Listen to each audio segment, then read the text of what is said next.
સ્વાગત આપ સૌનું આજે આપની આજુબાજુ એક અલૌકિક પવિત્ર અને ભક્તિમય વાતાવરણ છે. છેલ્લા 10 દિવસથી આપણે સૌએ ખૂબ જ શ્રદ્ધા, પ્રેમ અને નિયમબદ્ધ રીતે માં દશામાની આરાધના કરી છે.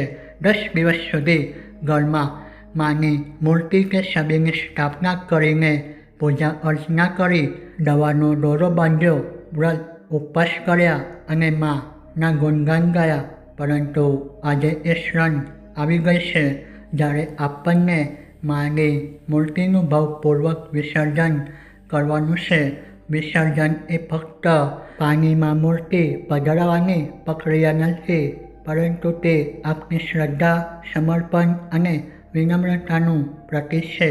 દશામાનું નામ જ બતાવે છે કે માણસની દશા પરિસ્થિતિ બદલનારી દેવી છે.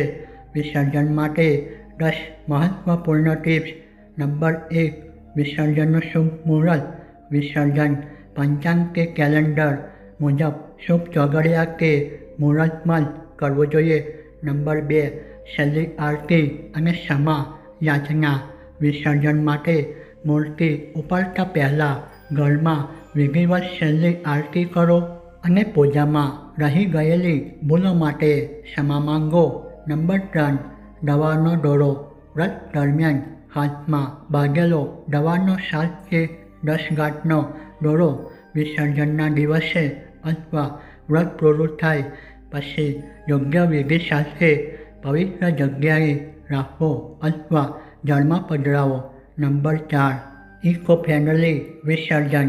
જો મૂર્તિ માટીની હોય તો ઘરના આંગણામાં કે કુંડામાં ચોખ્ખા પાણીથી વિસર્જન કરવું શ્રેષ્ઠ છે.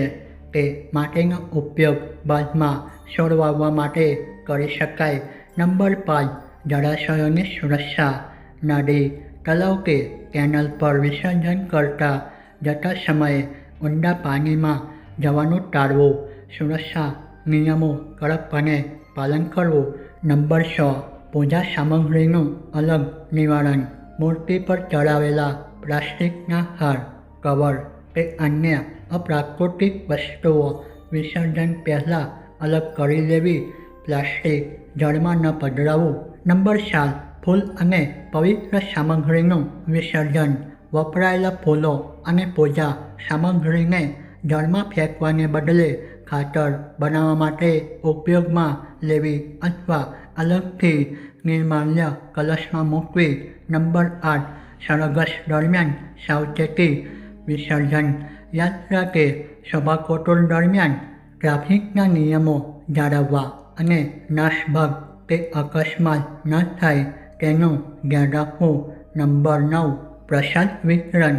વિસર્જન બાદ પરિવાર અને આસપાસના લોકોને માનો પ્રસાદ વેચવો અને કન્યાઓને ભોજન કે ભેટ આપવી. નંબર 10. શાંત અને પવિત્ર મન.